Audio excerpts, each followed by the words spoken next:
हमारे साथ कुछ खास मेहमान, उनसे मैं आपको तारुफ कराता हूं। चर्चा में आगे बढ़ते हैं। हमारे साथ खेमचंद शर्मा है, प्रवक्ता बीजेपी के, बहुत स्वागत है खेमचंद जी आपका। संजय निगम है, प्रवक्ता आम आदमी पार्टी से, बहुत स्वागत है संजय जी आपका।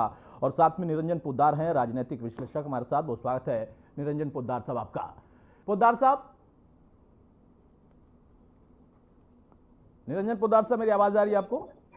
जी, मेरे को आ रही है। पोद्दार साहब, ये बड़ा मुश्किल हो गया, प्रधानमंत्री के वादे को झूठा साबित कर दिया नई सरकार ने, नई मुख्यमंत्री ने। क्या वाकई ये वादा चुनावी वादा तक ही रह गया था, या जो उम्मीद पाल बैठी थी आम आदमी पार्टी की, भले हम सत्ता में नहीं आए लेकिन दिल्ली की जनता का, महिलाओं का भला तो हो जाएगा, या कैबिनेट की कल की बैठक में और आज ताबड़तोड़ जो मुलाकात राष्ट्रपति, उपराष्ट्रपति और शाम को प्रधानमंत्री से होने वाली है नई मुख्यमंत्री की, उसमें उन वादों को पूरा करने का खाका वो लेकर जाएगी? देखिए रुद्र जी, मेरा ये मानना है कि आम आदमी पार्टी के अंदर कहीं ना कुछ गड़बड़ है। और वो इसलिए मैं ये बात कह रहा हूँ क्योंकि देखिए, जिस तरीके से अभी ये मुद्दा उठाया गया है, अभी सबको इस चीज का पता है। क्योंकि राजनीतिक गलियारों के अंदर होता क्या है कि आप क्या बोल रहे हैं वो जनता तक कितना चिपक रहा है, यानी कि जनता के मन में वो कितना घर कर रहा है, ये सबसे महत्वपूर्ण बात है। आज अनपढ़ से अनपढ़, जिसको कहते हैं नासमझ से नासमझ आदमी भी ये समझता है कि भाई जिस तरीके से अभी सरकार का गठन हुआ है, अभी वो अपनी कुर्सियों पे बैठे नहीं, अभी उन्होंने जिसको कहते हैं फॉर्मल मीटिंग कैबिनेट की उन्होंने करी है। और जो 2500 रुपए वाला वायदा है, वो आप ये मान के चलिए कि नहीं, उसके अंदर पिछले 27 वर्षों से सरकार में नहीं आए।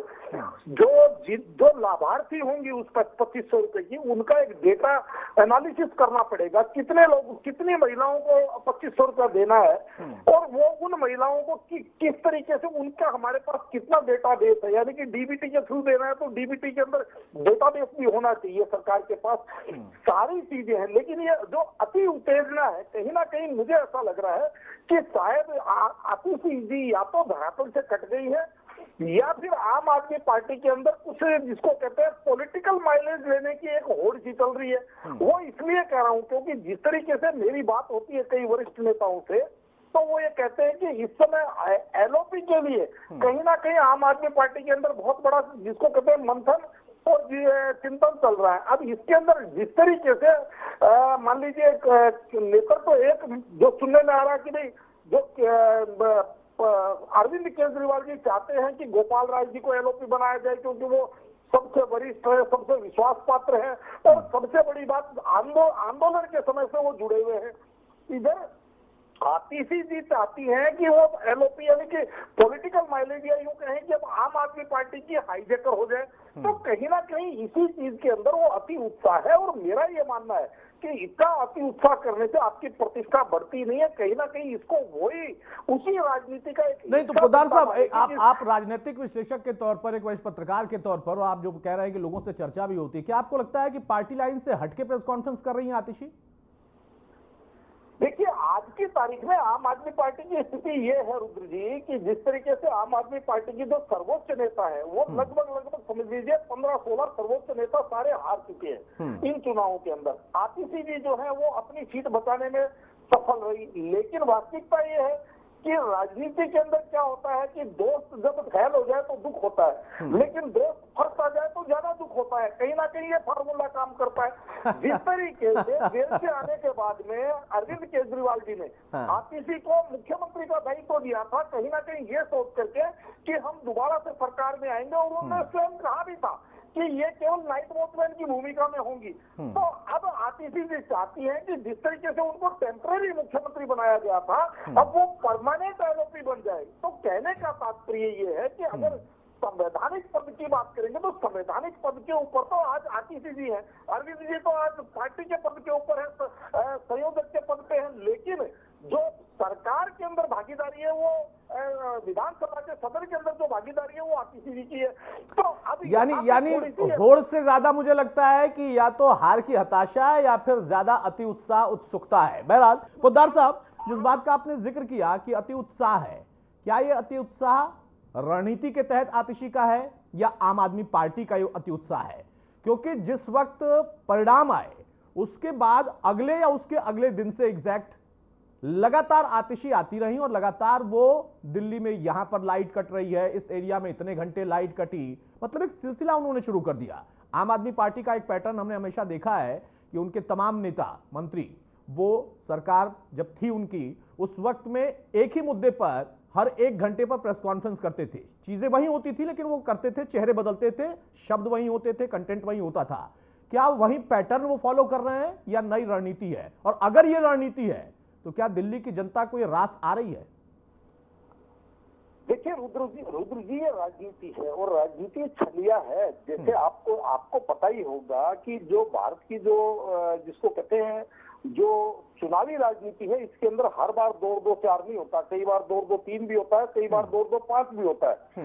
आज जिस तरीके से आम आदमी पार्टी की परिस्थितियां हैं, आतिशी जी सीधी सी बात है, मैं आपको स्पष्ट शब्दों में बता रहा हूँ, आतिशी जी कहीं ना कहीं अपने वर्तमान केंद्रीय नेतृत्व को जिताना चाहती हैं और वो ये चाहती हैं कि भाई मैं जो है वो आम आदमी पार्टी के सर्वोच्च नेता बन जाऊं। और वो इसलिए मैं बात कह रहा हूँ, स्पष्ट शब्दों में समझिए आप मेरी बात को, कि जिस तरीके से आज की तारीख में आम आदमी पार्टी का शीर्ष नेतृत्व है, आप 1 से लेकर के 15 तक गिनेंगे, सारे के सारे सत्ते में है, सारे के सारे सदमे में है।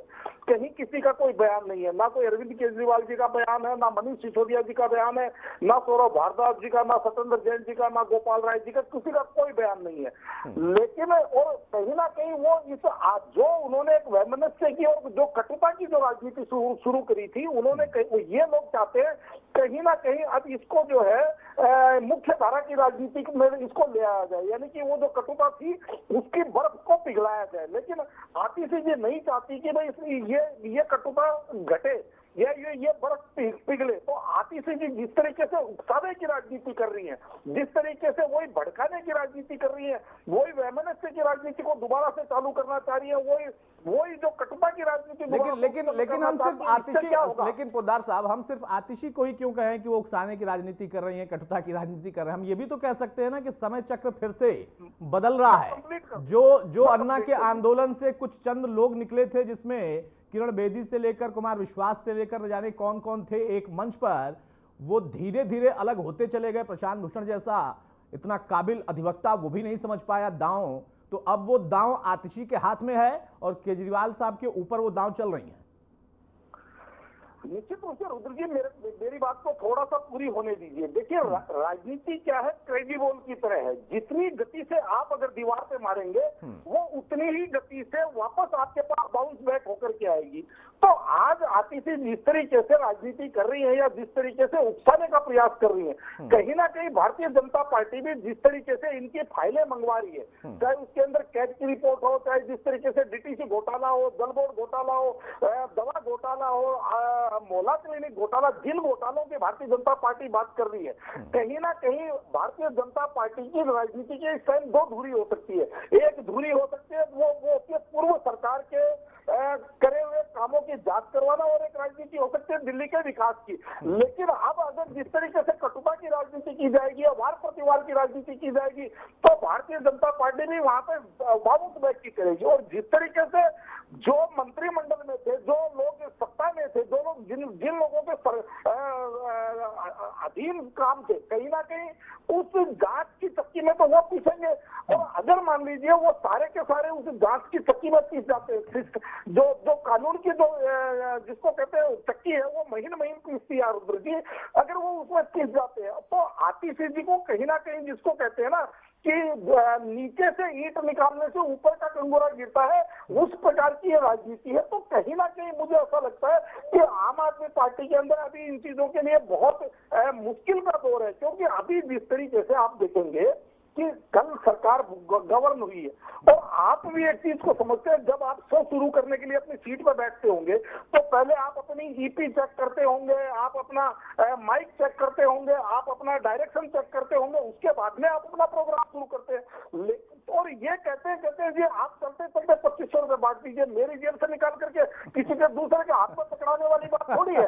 इसके अंदर सरकार का फंड की क्या व्यवस्था है, कौन से फंड की कहाँ क्या क्या ये चीज की जा सकती है, कि कौन कौन महिलाएं इसके अंदर लाभार्थी वर्ग में कौन कौन महिलाएं आएंगी, उनकी सबकी एक पॉलिसी बनेगी कि इसमें इसके क्राइटेरिया क्या होंगे, उनके डेटा क्या होंगे, उनको पैसा भेजा कैसे जाएगा।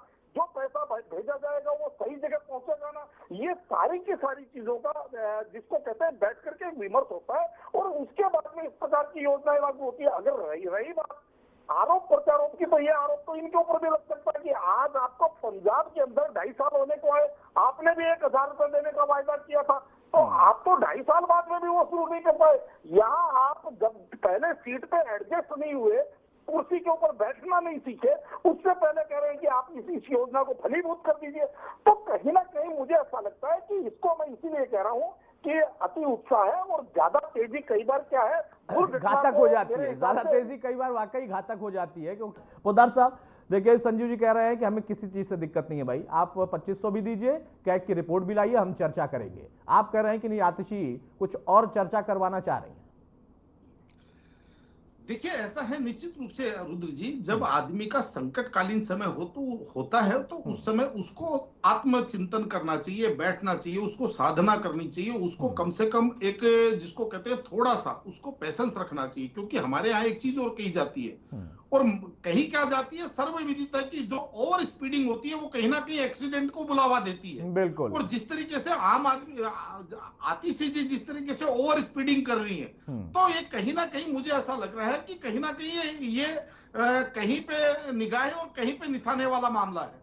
और रही बात यहाँ पे, देखिए अगर वायदे की बात है तो आपको मैं एक चीज बताऊं, मैं तो उस जमाने को भी याद कर रहा हूं कि जब अरविंद केजरीवाल जी खंभों पे चढ़ चढ़ करके प्लास लेकर के लोगों के तार जोड़ा करते थे और कहते थे कि भाई जिस दिन मैं सत्ता में आऊंगा आते ही सबसे पहले इन बिजली कंपनियों की ऑडिट करवाऊंगा। भाई साहब 11 साल सरकार में रह के चले गए, बिजली कंपनियों की ऑडिट नहीं हुई। जो बिजली बिल, जो लोगों को बिजली के अंदर कहते थे आपका बिल आधा करवा दूंगा, माफ करवा दूंगा, ऑडिट करवा करके, वो ऑडिट करवा के नहीं करवा, वो लोगों के ऊपर की जेब का पैसा निकाल करके उनके नीचे की जेब में डाल दिया। बस इतना सा फर्क। याद करने को बहुत कुछ है पोद्दार साहब, लेकिन माफी चाहूंगा, अब समय की थोड़ी पाबंदी है।